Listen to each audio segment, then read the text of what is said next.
Bismillahirrahmanirrahim. Assalamualaikum warahmatullahi wabarakatuh. Alhamdulillahirabbil alamin wassalatu wassalamu ala asyrofil anbiya'i wal mursalin wa ala alihi wa sahbihi ajma'in, amma ba'du. Alhamdulillahirabbil alamin. Kita memasuki kajian tentang masalah fikih, yaitu faham mengerti tentang hukum-hukum agama Islam atau syariat Islam. Masih banyak yang kita harus tahu tentang fikih atau tata cara ibadah, termasuk pernikahan dan lain sebagainya kita harus tahu. Mudah-mudahan di sini ada pertanyaan, insya Allah ada yang mau menanyakan berkaitan dengan nikah. Nikah itu siapa yang ditikahi, yang halal dan yang tidak boleh, bagaimana? Mangga Akang naros. Assalamualaikum warahmatullahi wabarakatuh. Waalaikumsalam warahmatullahi wabarakatuh. Ini Pak Ustadz, saya mau bertanya mengenai hukum nikah dengan sepupu itu gimana Pak Ustadz? Iya, menikah. Iya. Hukumnya dengan sepupu, ya, halal apa haram, ya, boleh apa enggak gitu, ya, kan? Ya, insya Allah. Terima kasih banyak Pak Ustadz. Sama-sama. Alhamdulillahirabbil alamin. Pertanyaannya sekelumit masalah pernikahan. Memang pernikahan ini diatur rapi.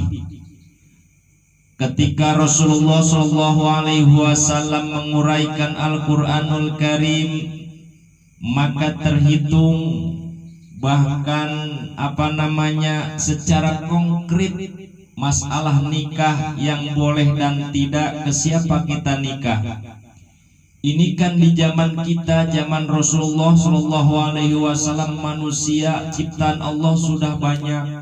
Ciptaan Allah itu sudah gumelar di alam dunia di mana saja berada. Itu untuk pernikahan ini Rasulullah SAW sudah mengatur. Dulu di zaman Nabi Allah Adam alaihi salam memang pernikahan itu silang dulu, karena manusianya belum berapa banyak. Ada Nabi Adam, Siti Hawa anaknya Habil, punya adik perempuan Habil, punya adik perempuan. Adiknya Habil ditikah sama adiknya Qabil. Jadi disilang. Padahal itu masih satu darah. Itu boleh? Boleh. Itu di zaman Nabi Allah Adam alaihi salam. Sekarang sudah melalui, sekarang itu syariat Rasulullah SAW diatur di dalam fikih masalah pernikahan. Pertanyaannya, boleh enggak menikahin sepupu? Sepupu itu siapa? Sepupu itu adalah anak daripada bibi atau paman, ya, atau adiknya bapak kita atau adiknya ibu kita. Contoh seperti begini. Kita punya ibu kita nggak boleh ditikah, haram. Itu sebab ibu kita yang melahirkan kita. Misalnya ibu itu mempunyai adik, namanya kan adik ibu itu apa? Mamang. Bibi atau mamang, sama. Nah, setelah mamang atau bibi, paman atau itu mempunyai keponakan atau sepupu, kalau terhadap kita panggilannya, punya anak perempuan, kita laki-laki menikahin sepupu itu, boleh enggak? Ini kriterianya kita atur dulu dari masalah pembatalan wudhu. Ini ada kaitannya ke sana. Jadi poinnya begini, nikah itu man haruma nikahuha binasabin aurodoin. Ini ada wasyurrito fiha adamu mahromiyatin. Jadi disyaratkan dalam pernikahan itu adalah adamu mahromiyatin, bukan mahrom. Mari kita hitung mahrom. Mahrom itu adalah adik kandung kita, kakak kandung kita, terus bapak kita, mertua kita, adiknya mertua, ninik kita, aki kita, kakaknya nenek kita, apa itu namanya? Nggak boleh itu namanya mahrom. Kakak atau daripada nenek kita, udah bapak kolot berarti buyut ya, nggak boleh. Ke bawahnya adik-adik kita. Bagaimana misalnya nanti sepupu, ini boleh enggak? Nah itu sepupu itu digaris bawahi, yaitu orang yang tidak semahrom, bukan mahrom. Mahrom itu artinya batal wudhu. Kita sama sepupu itu wudhu kita batal ketika kita mempunyai wudhu. Bertemu kulit kita sama sepupu batal wudhu. Setiap wudhunya batal itu halal ditikah. Maka kesimpulannya menikahin sepupu itu boleh. Jadi kadang-kadang kita itu kan ragu, memang sepupu itu masih dekat ya, masih dekat terhadap keluarga. Kadang-kadang kan kita kalau di acara-acara hajatan, acara-acara PHBI besar, mungkin keluarga itu kan kumpul, ada keponakan, ada sepupu, ada bibi, keluarga besar lah kumpul semua, kadang-kadang begitu. Itu kadang-kadang kita bejubel, batal wudhu nggak ya? Batal wudhu nggak sama sepupu misalnya, atau sama bibi? Itu kan kalau kadang-kadang belum tahu. Kalau sama bibi itu tidak batal wudhu, itu mah haram ditikah. Kita demen misalnya sama bibi, kita sama bibi, itu nggak boleh bibi.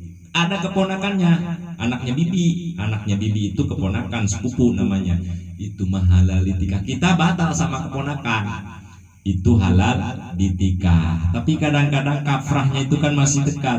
Kok bisa menikahin sepupu? Itu kan jodoh dari Allah Subhanahu wa taala. Kadang-kadang manusia itu bermacam-macam selera, bermacam-macam dan lain sebagainya, macam pengalaman dan peristiwa. Kadang misalnya dijodohkan kan ya, ada bisa aja kata kedua orang tuanya ini, daripada misalnya warisan-warisan kita atau harta-harta kita pindah tangan misalnya, tuh si anak saya nikahin aja sama anak kamu, padahal dia itu posisinya keponakan antara sepupu dan keponakan gitu.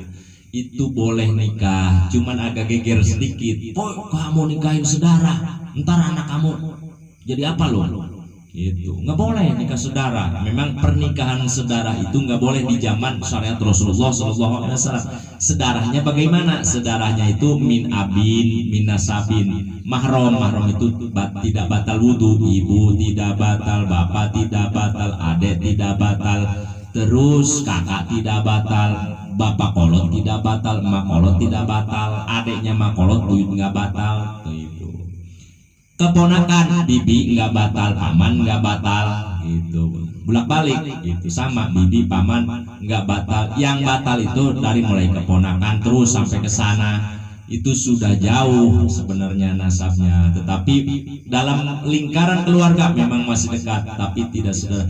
Setiap yang batal wudhu itu halal ditikah. Setiap yang tidak batal wudhu itu haram ditikah min nasabin, dari nasab, dari turunan itu. Jadi untuk si abang jangan ragu, jangan susah. Kalau ada jodoh misalnya, nggak apa-apa menikahin sepupu. Perasaan kayak gimana gitu ya menikahin sepupu, kan kita masih dekat, keluarga dekat. Tetapi secara hukum boleh ditikah.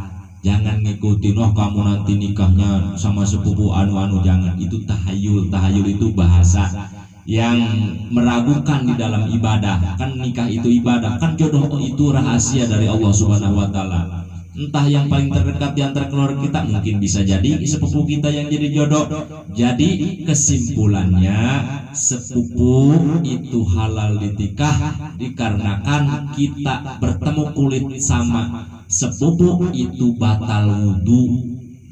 Itu mazhab Syafi'iyah. Istri kita sama istri batal wudhu tuh, kan halal ditikah.